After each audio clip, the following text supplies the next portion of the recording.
మీకు ఇంకో కొత్త 5G ఫోన్ వచ్చేసింది వివో కంపెనీ నుంచి ఈసారి. అండ్ ఇంకా మీకు ఈ వారం మొత్తం 5G ఫోన్స్ తోటి నిండిపోయింది. ముందు మోటరోలా G5G దాని రివ్యూ కూడా చేశాను నేను, చూడకపోతే చూడండి, లింక్ ఐబటన్లో ఇస్తాను. అండ్ ఇంకా ఇది వివో V20 Pro, ఇది కూడా ఒక 5G ఫోన్ అనమాట. ఇది వివో V20 సక్సెసర్. అండ్ ఇంకా ఈరోజు ఈ వివో V20 Pro గురించి పూర్తి రివ్యూ, డీటెయిల్ రివ్యూ ఇవ్వబోతుంది అనమాట, ఒక క్లీన్ రివ్యూ. సో మీకు క్లియర్గా అర్థమైపోతుంది వివో V20 Pro ఎలా ఉందనేది. అండ్ ఇంకా 5G చిప్సెట్ తోటి వచ్చింది. అండ్ ఇంకా ఇది ఒక కెమెరా ఫోన్ అనమాట.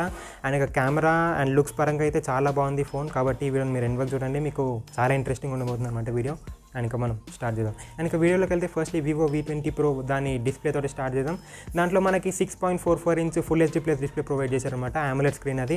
అండ్ ఇంకా మీకు AMOLED అంటే తెలిసిందే, చాలా అంటే చాలా బాగుంటుంది. బ్రైట్ కలర్స్ వస్తాయి, అంటే వైబ్రెంట్ కలర్స్ వస్తాయి అనమాట, ఒక పంచి అవుట్పుట్ వస్తుంది. అండ్ ఇంకా మీకు ఆ వివో V20 Proలోని మీరు మల్టీమీడియా పరంగా అయితే మీకు ఎలాంటి ప్రాబ్లం ఉండదు అనమాట, ఎందుకంటే AMOLED స్క్రీన్ కాబట్టి మీకు గేమింగ్ ఎక్స్పీరియన్స్ చాలా బాగుంటుంది, అంటే వీడియో వ్యూయింగ్ ఎక్స్పీరియన్స్ అయితే చాలా బాగుంటుంది అనమాట. అండ్ ఇంకా డిస్ప్లే సైడ్లో పెట్టి తర్వాత దాన్ని బ్యాక్ ఓవర్ దగ్గరికి వెళ్ళిపోదాం. ఇక్కడ నుంచి అసలు నా హైలైట్ స్టార్ట్ అవుతాయి అనమాట, ఎందుకంటే ఇది ఒక కెమెరా ఫోన్ అండ్ అలాగే దాని డిజైన్, దాని బిల్డ్ క్వాలిటీని కూడా చాలా బాగా తయారు చేశారనమాట.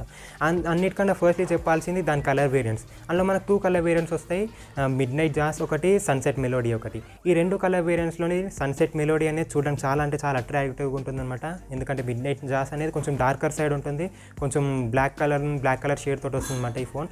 అండ్ ఇంకా ఈ సన్సెట్ మెలోడీ అనేది చెప్పుకోవడానికి ఒకటే కలర్, కాకపోతే ఇందులోని అన్ని కలర్స్ ఇంక్లూడ్ చేసి ఉన్నాయి అనమాట. మీకు ఇందులోని ఒక యాంగిల్ నుంచి చూస్తే పర్పుల్ కనపడుతుంది, ఇంకో యాంగిల్ నుంచి చూస్తే గ్రీన్ కనపడుతుంది, ఎల్లో కనపడుతుంది, ఆరెంజ్ కనపడుతుంది, రెడ్ కనపడుతుంది, అన్ని కలర్స్ కనపడతాయి. ఇది చూడడానికి అయితే చాలా ప్రీమియం లుక్ వస్తుంది అనమాట. అండ్ ఇంకా బ్యాక్ ప్యానల్ మీకు ఒక గ్లాస్ బాడీతో ప్రొవైడ్ చేశారు. సో మీరు ఇంకా అంటే ఈ కలర్ వేరియంట్స్ ఈ గ్లాస్ బాడీ తోటి చాలా ప్రీమియంగా ఉంటుందన్నమాట ఈ ఫోన్ అనేది. అండ్ ఇంకా మీకు పైన ట్రిపుల్ రేర్ కెమెరాస్ని సెటప్ చేశారు స్క్వేర్ హౌసింగ్లోని. అండ్ ఇంకా మీకు ఆ కెమెరా స్పెసిఫికేషన్స్ తర్వాత చెప్తున్నాను. ఇంకా ఫ్రంట్ ఫేసింగ్ సైడ్ దగ్గరికి వస్తే మీకు ఆ ఫ్రంట్ ఫేసింగ్ సైడ్లో డ్యూయల్ రేర్ కెమెరాస్ని ప్రొవైడ్ చేశారనమాట. అండ్ ఇంకా మీకు ఇందులోని ఇన్ఫినిటీ డిస్ప్లేని లేకపోతే వాటర్ డ్రాప్లెట్ నాచ్ని ప్రొవైడ్ చేయలేదు, మీకు ఇందులోని జస్ట్ నాచ్ని ప్రొవైడ్ చేశారు. ఎల్ షేప్ నాచ్ ఉంటుంది కదా, ఆ నాచ్ని ప్రొవైడ్ చేశారు. సో మీకు కెమెరా సైజ్ పెద్దగా అయింది కాబట్టి వాళ్ళు ఇలా సెటప్ చేశారనమాట ఈ కెమెరాస్ ఫ్రంట్ ఫేసింగ్ సైడ్ దగ్గర.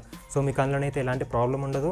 అంటే మీకు నాచ్ అంటే కొంచెం ఓల్డ్ స్టైల్లో కనిపించచ్చు, కానీ ఇది ఒక కెమెరా ఫోన్ కాబట్టి కెమెరాస్ని మనం దృష్టిలో పెట్టుకుంటే అది చాలా చిన్న విషయంలాగా కనపడుతుంది అనమాట ఈ నాచ్ అనేది డిస్ప్లే మీద.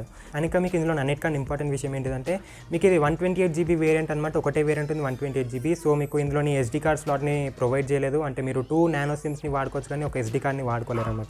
సో మీరు ఒక ఎక్స్పాండబుల్ మెమరీని ఏమైనా వాడుకోవాలనుకుంటే ఈ ఫోన్లోని యూస్ చేయలేరు అనమాట. అలాంటి వాళ్ళకి ఇది కొంచెం బ్యాడ్ న్యూసే. కాకపోతే 128GB అనేది మనకి జనరల్ యూజేజ్కి అయితే ఖచ్చితంగా సరిపోతుంది, దానికంటే అయితే ఎక్కువ అవసరం లేదు. అండ్ ఇంకా ఇది వేరే దానికి మూవ్ ఆన్ అయిపోతాం. మనం నెక్స్ట్ ప్రాసెసర్ దగ్గరికి వెళ్ళిపోతాం. మనకి ఈ వివో V20 Proలోని మనకి ఒక 5G చిప్సెట్ని ప్రొవైడ్ చేశారు కదా.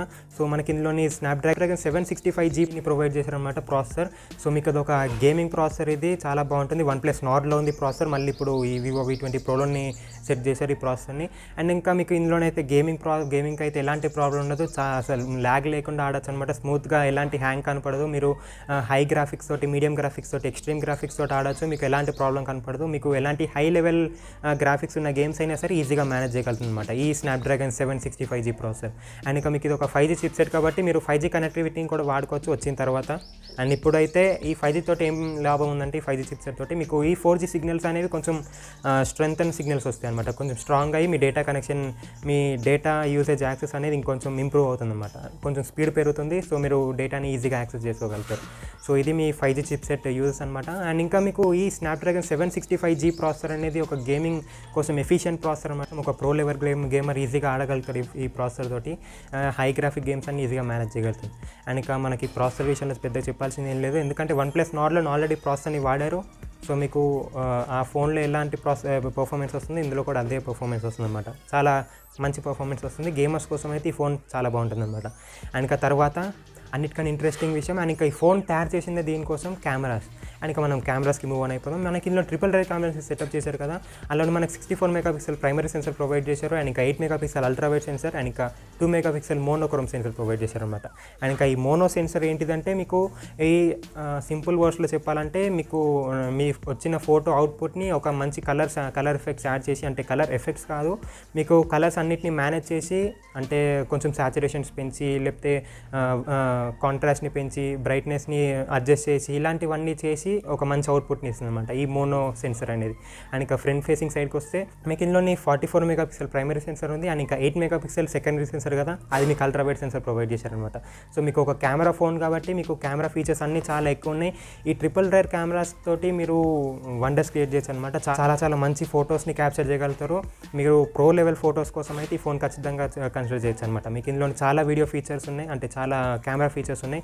మీకు స్లో మోషన్ ఉంది, మ్యాక్రో మోడ్ ఉంది అండ్ ఇంకా మోనోక్రోమ్ సెన్సర్ కూడా ప్రొవైడ్ చేశారు కాబట్టి ఇంకా ఫొటోస్ చాలా బాగా వస్తాయి. అండ్ ఇంకా 4K రికార్డింగ్ ఉంది అండ్ ఇంకా మీకు ఫ్రంట్ ఫేసింగ్ సైడ్లో కూడా స్లో మోషన్ ప్రొవైడ్ చేశారు. ఫ్రంట్ ఫేసింగ్ సైడ్లో సెల్ఫీలోని కూడా 4K రికార్డింగ్ కూడా ప్రొవైడ్ చేశారు 30 FPS తోటి. సో మీరు వాటన్నిటిని వాడుకోవచ్చు అనమాట. మీరు ఎలాంటి ప్రాబ్లం లేకుండా వాడుకోవచ్చు. ఒక ప్రో లెవెల్ ఫోటోగ్రాఫర్కి అయితే ఈ ఫోన్ చాలా యూజ్ అవుతుంది అనమాట. ఒకవేళ ఫోటోగ్రఫీ ఎవరికైనా ఇంట్రెస్ట్ ఉంటే ఈ ఫోన్ అయితే ఖచ్చితంగా కన్సిడర్ చేయొచ్చు. అండ్ ఇంకా కెమెరాస్ విషయంలో సైడ్లో పెట్టేసాం. అండ్ ఇంకా తర్వాత బ్యాటరీ దగ్గరికి వెళ్ళిపోదాం. అండ్ ఇంకా బ్యాటరీలో మనకి ఇందులోనే కొంచెం తక్కువ ఇచ్చారనమాట. 4000 mAh బ్యాటరీని ప్రొవైడ్ చేశారు. అండ్ ఇంకా 4000 mAhని ఛార్జ్ చేయడానికి వాళ్ళు 33 వాట్ ఫాస్ట్ ఛార్జింగ్ ప్రొవైడ్ చేశారు అనమాట. ఫ్లాష్ ఛార్జింగ్ ఇది వివో ఫ్లాష్ ఛార్జర్ అనమాట, 33 వాట్. అండ్ ఇంకా ఈ 4000 mAh బ్యాటరీ కొంచెం తక్కువే, మీకు ఒక ప్రో లెవెల్ స్పెసిఫికేషన్స్ ఉన్నాయి కాబట్టి మీకు కొంచెం 5000 mAh ప్రొవైడ్ చేసి ఉండాల్సింది. ఈ 4000 mAh అంటే మరీ వేస్ట్ అని చెప్పలేం, కానీ ఒక హై లెవెల్ యూజర్ అయితే అంటే హెవీ యూజర్ అయితే దీన్ని ఖచ్చితంగా 2 times ఖచ్చితంగా ఛార్జ్ చేయాల్సిందే రోజుకి. అంటే హై లెవెల్ యూజర్ కదా కాబట్టి 2 times ఛార్జ్ చేయాల్సిందే అనమాట. ఒకవేళ మోడరేట్ యూజర్ అయినా బేసిక్ యూజర్ అయినా అయితే 1 day ఈజీగా మేనేజ్ చేయగలుగుతాడు అనమాట. దీంట్లో అయితే ఎలాంటి ప్రాబ్లం ఉండదు. అండ్ ఇంకా ఫైనల్గా తన ఓఎస్ దగ్గరికి వెళ్ళిపోతాం. మనకి ఇందులోని ఫన్ టచ్ OS 11 ప్రొవైడ్ చేశారనమాట. ఇది Android 11 మీద బేస్ అయి రన్ అవుతుంది. అండ్ ఇంకా ఇదైతే ఒక క్లీన్ యూఐ అయితే అస్సలు కాదు, మీకు చైనీస్ యూఐ కాబట్టి మీకు ఇందులోని ఖచ్చితంగా యాడ్స్ ఉంటాయి, ప్రీ ఇన్స్టాల్డ్ యాప్స్ ఉంటాయి, లైట్గా బ్లోట్వేర్ కూడా ఉంటుంది. అండ్ ఇంకా ఇవన్నిటిని మీరు డిసేబుల్ కూడా చేసుకోవచ్చు సెట్టింగ్స్లోని. అండ్ ఇంకా మీకు ప్రైస్ విషయం దగ్గరికి వచ్చేద్దాం ఫైనల్గా. ఇంట్రెస్టింగ్ అండ్ ఇందులో మనకి 8GB 128GB వేరియంట్ ఒకటే ఉంది. అండ్ ఇంకా ఆ వేరియంట్ మనకి 29,990 రూపీస్కి ప్రొవైడ్ చేశారనమాట. అంటే మీకు ఇది కొంచెం ఓవర్ ప్రైస్లో అనిపించచ్చు, కాకపోతే ఈ డిజైన్కి, ఈ కెమెరా సెటప్కి, ఈ ప్రాసెసర్కి ఈ ప్రైస్ అనేది తగ్గట్టే ఉందన్నమాట. అంటే మరీ తగ్గట్లేదు, కానీ ఒక 2000 రూపీస్ తక్కువ ఉంటే ఇంకా బెటర్గా ఉండేది. అండ్ ఇంకా మీకు ఒకవేళ కెమెరా సెకండరీ విషయం అంటే మీరు OnePlus నాట్ని చూస్ చేసుకోవచ్చు, లేకపోతే మోటోరోలా G5G, అది లేటెస్ట్గా వచ్చిన 5G ఫోన్, అది కూడా చాలా బాగుంది, దాన్ని కూడా చూస్ చేసుకోవచ్చు. అండ్ ఇంకా దాని రివ్యూ కావాలంటే నేను మీకు ఐ బటన్లు ఇస్తాను, దాన్ని వెళ్ళి చూసేయండి. అండ్ ఇంకా మీకు క్లియర్గా అర్థమవుతుంది. సో మీకు ఈ రివ్యూ మీకు ఒకవేళ అర్థమవుతుంది కదా, ఒకవేళ అర్థమైతే అండ్ ఇంకా నచ్చితే లైక్ చేయండి, ఫ్రెండ్స్ అండ్ ఫ్యామిలీ కూడా షేర్ చేయండి. అండ్ నా ఛానల్ కలిసి సబ్స్క్రైబ్ చేసుకొని మంచి అప్డేట్స్ వస్తుంటే ఇలాగే. అండ్ ఇంకా మళ్ళీ నెక్స్ట్ వస్తాను అప్పుడు.